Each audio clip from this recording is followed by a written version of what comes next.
Bonjour à tous, et puis bonne année. Une petite vidéo pour commenter et expliquer un article que j'ai publié il y a une dizaine de jours, je crois, et puis qui certainement vous donnera envie de découvrir donc une conférence que j'ai fait au mois de décembre qui s'appelle La mesure des anciens.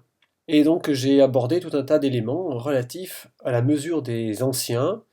Autrement dit, les plus anciennes mesures que nous connaissons, par exemple le yard mégalithique, la coudée de Nippur, la coudée royale, le pied romain, le pied grec. Et donc j'ai montré que toutes ces mesures en fait sont issues d'une seule et même mesure, une seule et même connaissance de la taille de la Terre.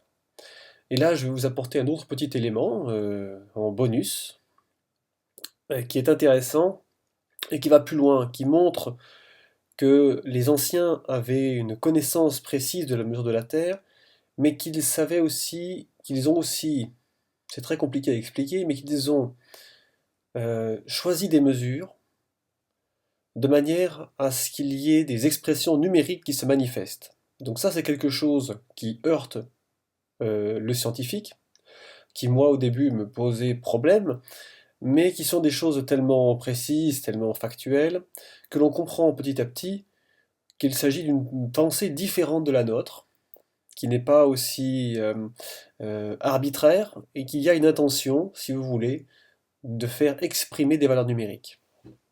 Donc je vais vous expliquer ça. Donc la Terre, comme vous le savez, elle n'est pas tout à fait ronde, elle est légèrement aplatie, comme vous pouvez le voir sur le modèle que j'ai fait. Et de fait, lorsqu'on mesure le degré de méridien, eh bien, à l'équateur ou au pôle, on n'a pas la même valeur. Le fait qu'elle est aplatie, si on mesure un degré de méridien nord-sud, autrement dit un 360e de la circonférence polaire, nous aurons une valeur de 110 km 574. Si on le mesure à 45 degrés, on va avoir 111 km 133. C'est ce qu'ont fait les scientifiques, notamment Méchain et Delambre, au début du 19e siècle. Fin 18e, début 19e, ils ont travaillé entre Dunkerque et Barcelone, donc aux alentours de 45 degrés de latitude. Et puis, si on mesure un degré de méridien au niveau du pôle, eh bien, il sera plus long, il mesurera 111 km 694. Donc, ça fait que si on souhaite mesurer la Terre à un endroit ou à un autre, et qu'on souhaite en déterminer une mesure, on n'aura pas la même mesure. Si je veux estimer la taille de la Terre à l'équateur, eh bien, je risque d'avoir une estimation trop petite, à moins d'avoir une connaissance exacte de l'aplatissement de la Terre. Et moi, je vais vous montrer qu'en réalité, ces gens-là, ces bâtisseurs d'avant, avaient cette connaissance exacte de l'aplatissement de la Terre, et qu'ils l'ont exprimée à travers les mesures. Donc, vous avez compris que 1 degré de méridien, c'est je divise le tour de la Terre par 360 degrés, mais on peut aussi diviser ça en minutes, ce qu'on appelle une minute d'arc. Donc si je calcule une minute d'arc au niveau de l'équateur, nous allons avoir une distance qui est de 1 km 842 et 9 cm et 90 cm. Si nous mesurons ensuite une minute d'arc au pôle, nous allons avoir 1 km 861 et 50 cm. Donc voici donc du coup, on voit bien qu'il y a une différence qui n'est pas négligeable. Et puis le premier constat important qu'on peut faire, c'est qu'il y a un rapport de 99 à 100 entre le degré de méridien au pôle et le degré de méridien à l'équateur. Donc là, c'est quelque chose qui est important et qui est important parce que c'est quelque chose qui est employé dans la métrologie ancienne. En métrologie antique, il y a de nombreux exemples que j'ai observés qui montrent qu'on a utilisé cette petite nuance de 99 à 100 dans la mesure de monuments notamment et dans les mesures employées de manière usuelle. Donc si vous voulez, on va ouvrir une calculatrice et on va essayer de faire ce calcul pour que vous puissiez en prendre conscience. Donc 110,574 que je vais diviser par 99 et que je vais multiplier par 100. Ça me donne 111,690 et la valeur, nous, on a 111,694. Donc on a une précision qui est quasiment exacte dans le rapport de 99 à 100. Hein, si je redivise par 694, ça nous fait une précision de 99,99%. Donc c'est un rapport métrologique qui est quasiment exact, et qui est employé et dont la petite nuance, la petite imperfection n'est pas perceptible, en tout cas dans une mesure que nous pourrions pratiquer. Donc on va continuer un petit peu le développement de cet article. Et alors ce qu'il faut noter, qui est intéressant, c'est que ce rapport de 99 à 100, c'est celui qu'on retrouve entre la coudée de Nippur et la coudée royale égyptienne. La coudée de Nippur qui mesure 51,84, si je la divise par 99 et que je la remultiplie par 100, nous avons ce rapport entre la coudée de Nippur et la coudée royale, un rapport de 99 à 100 qui est quasiment exact également, avec une toute petite variation. Donc déjà c'est un indice important puisque j'ai fait un article pour expliquer que la coudée de Nippur est une mesure employée également en Égypte, puisque lorsqu'on mesurait donc la hauteur de la grande pyramide en coudée de Nippur par exemple, sa valeur exprimait 200 fois la racine de 2 ou 100 fois la racine de 8. Et que c'était quelque chose qui était difficilement envisageable au hasard. Je vous renvoie sur l'article, il y a d'autres éléments de métrologie liés à la coudée de Nippur dans cet article. Ce qu'on peut noter également, qui est important avec cette coudée de Nippur, c'est que la coudée de Nippur, ça c'est connu des métrologistes historiques, même si on en parle très peu, même si on fait semblant de ne pas le voir. Rotlander, qui est un métrologiste sûrement le plus pointu en termes de métrologie historique, il avait découvert et démontré qu'il y avait un rapport de 1 à 4 entre la coudée de Nippur et la toise mégalithique. Puisqu'il faut 4 coudées de Nippur pour faire une toise mégalithique. Je rappelle que la toise mégalithique, c'est 2,5 yards mégalithiques. C'est une mesure ancienne, la plus ancienne mesure qui n'ait jamais été retrouvée. Et sur la coudée de Nippur, il y a aussi l'indication d'une mesure qu'on appelle le pied de Nippur. Eh bien, il faut 3 pieds de Nippur pour faire 1 yard mégalithique. Eh bien, ces relations-là, donc, qui ont été découvertes par Rotlander, mais également par un collègue qui s'appelle Éric Charpentier, avec qui j'ai discuté et qui m'a expliqué, qui m'a fait remarquer cette relation entre le pied de Nippur et le yard mégalithique. Donc ces observations-là démontrent clairement que la coudée de Nippur est une mesure qui est issue du yard mégalithique, sans l'ombre d'un doute, hein, tant la précision est importante. Il faut savoir que la coudée de Nippur, c'est la plus ancienne règle graduée qu'on ait jamais retrouvée à ce jour. Donc c'est une coudée sumérienne. Et donc là, sa relation avec le yard mégalithique est absolument époustouflante. Donc voilà, je vous montre un article d'une publication de Rotlander qui indique: il apparaît que le yard mégalithique était alors commun à toute l'Europe centrale et occidentale et fut utilisé au moins jusqu'à l'âge de bronze. Les deux autres mesures utilisées au 6e millénaire étaient l'aune de Nippur et l'aune de Salami, toutes les trois étant liées. Voilà, donc on va revenir un petit peu sur l'article maintenant. Puisque maintenant on va observer, on va faire quelque chose d'intéressant, c'est là qu'on va rentrer dans le vif du sujet. C'est qu'il y a un outil sur Internet qui permet de calculer, si vous voulez, la longueur du degré de méridien en fonction de la latitude, hein. Donc ici, vous avez un exemple.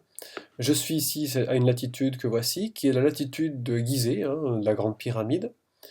À cette latitude-là, la longueur d'un degré de méridien, c'est 110 km 852. Mais comme vous savez, les méridiens sont des lignes qui partent de l'équateur et qui vont se rejoindre au pôle, donc ce sont des lignes qui convergent. Et le fait qu'elles convergent, ça fait que lorsqu'on va se situer, plus on va être près des pôles, plus l'écart entre deux lignes, l'écart est-ouest, va être réduit. Donc par exemple ici, l'écart entre deux lignes est de 96 506 mètres. Donc c'est l'écart entre deux méridiens à la latitude de Gizeh. Donc on peut le trouver sur internet, hein, il y a le lien sur l'article. Donc voici un exemple, ici je suis à 45 degrés, et on a 111 km 132 à 45 degrés. Et donc ici à 90 degrés, on a voilà, 111 km 694. Et donc ce qui était intéressant en fait de noter, c'était cette mesure-là qui m'intéresse beaucoup, parce que cette mesure-là, si je l'exprime en coudée royale, donc on a 96 506 mètres, si je le divise par, mettons, 100 000 coudées royales, pour que ce soit plus visuel, ça me donne 1843,1. Mais si je l'exprime maintenant en coudées de Nippur, pareil, on va mettre 100 000 coudées de Nippur, 51,84, ça nous donne 1861,6. Donc là, je ne sais pas si vous reconnaissez ces deux nombres, mais ces deux nombres, ce sont les mesures, ici, de la minute d'arc à l'équateur et la minute d'arc au pôle, que j'ai noté ici. Donc en fait, il y a une conséquence à ça, qui est difficile à saisir, et que pour la saisir, je vais devoir ouvrir un tableau Excel pour vous faire comprendre. Mais en fait, ça veut dire que la coudée de Nippur et la coudée royale sont pensées, notamment, à la latitude de l'Égypte, de Gizeh. Et que ce faisant, lorsqu'on mesure l'écart entre deux méridiens, elles évoquent numériquement la valeur en mètres de la minute d'arc polaire, de la minute d'arc équatoriale. Donc on va regarder sur Excel pour prendre conscience du phénomène. Donc voici un tableau en fait où j'ai saisi donc les différentes valeurs. Ici donc la valeur du kilomètre, un kilomètre ça vaut 1 kilomètre. Une coudée royale 52,36, une coudée de Nippur 51,84, et ici les valeurs du méridien, et ici de la minute d'arc, pardon, hein, selon le méridien à l'équateur ou au pôle. Et ici nous avons donc cette relation, c'est-à-dire que si on divise la valeur entre deux méridiens, donc l'écart est-ouest, en exprimé en kilomètres, ça fait 96 km 506. Si je le divise par 100 000 coudées, ça va me donner 1,8431. Et là, on reconnaît une similitude très proche d'un point de vue numérique entre ces deux nombres. Et si je le divise en coudées de Nippur, on va retrouver également une relation quasiment exacte entre le résultat qu'on obtient ici et celui qu'on obtient ici. Alors ça, c'est justement ce qui peut heurter en fait le raisonnement scientifique, parce qu'en réalité, nous, dans notre monde moderne, on ne raisonne pas comme ça. On ne cherche pas, si vous voulez, à exprimer une information à travers des relations numériques. Et ça, c'est quelque chose d'important que souvent que les gens qui découvrent ces recherches ne comprennent pas. C'est ils voudraient quelque chose d'exprimé de manière moderne, comme au XXIe siècle. Or, c'est pas le cas. On parle d'une civilisation qui a plusieurs milliers d'années et qui utilisait un mode de pensée et d'expression différent. Et donc là, ce que je vous propose, c'est d'essayer de comprendre un petit peu comment ils ont raisonné, comment ils ont montré qu'ils avaient la connaissance de la mesure de la Terre. Et ce qui est important à comprendre, c'est que pour que cette relation fonctionne, il faut que les bâtisseurs qui ont réalisé la Grande Pyramide à cette latitude-là, en utilisant cette mesure de la coudée, qui avaient également connaissance de la toise mégalithique et de la coudée de Nippur, de facto, et bien pour que ça fonctionne, il faut aussi qu'ils aient connaissance de l'unité métrique.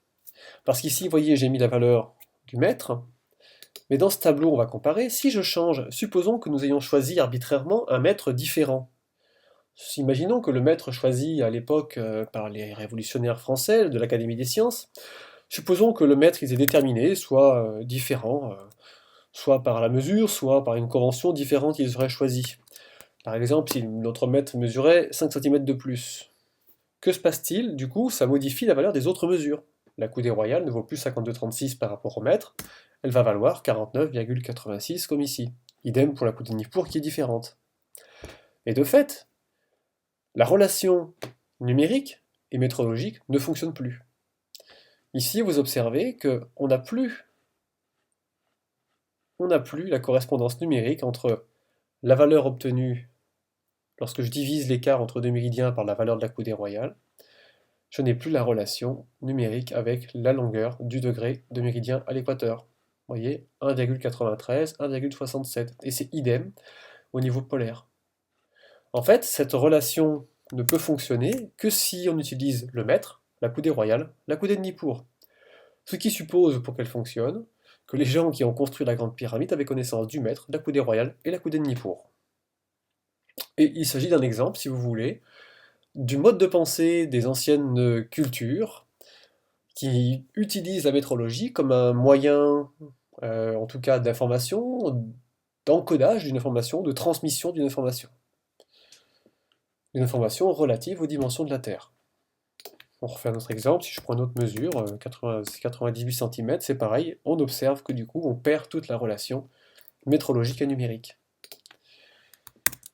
Voilà, donc voilà ce que je voulais vous faire prendre conscience. C'est pas évident, ça demande un petit raisonnement, mais c'est quelque chose d'extrêmement troublant. Et j'ai d'autres exemples comme ça. Lorsqu'on effectue des mesures sur des monuments égyptiens, on découvre qu'ils ont voulu exprimer une autre unité de mesure de manière numérique, avec une mesure connue.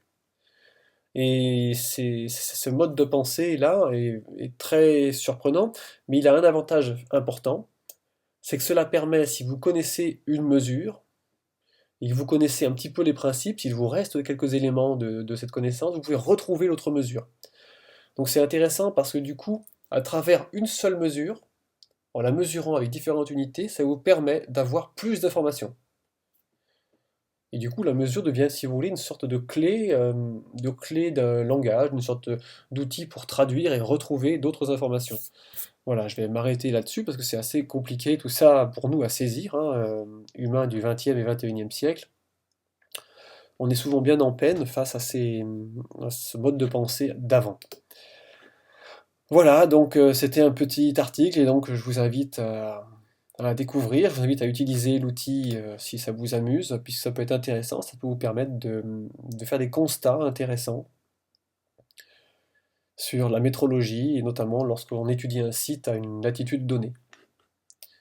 Voilà, donc je vous souhaite à tous une bonne lecture. Je vous invite également, je mettrai en lien sous la vidéo les articles que j'ai cités, hein, et puis vous pouvez retrouver donc la vidéo sur Epistemea ou sur Vimeo. Donc une vidéo à regarder soit en téléchargement, soit en streaming pendant 48 heures, et dont les bénéfices vont à l'Association pour la connaissance et l'étude des mégalithes en Bretagne. Voilà, je vous remercie et je vous dis à bientôt pour de nouvelles explications.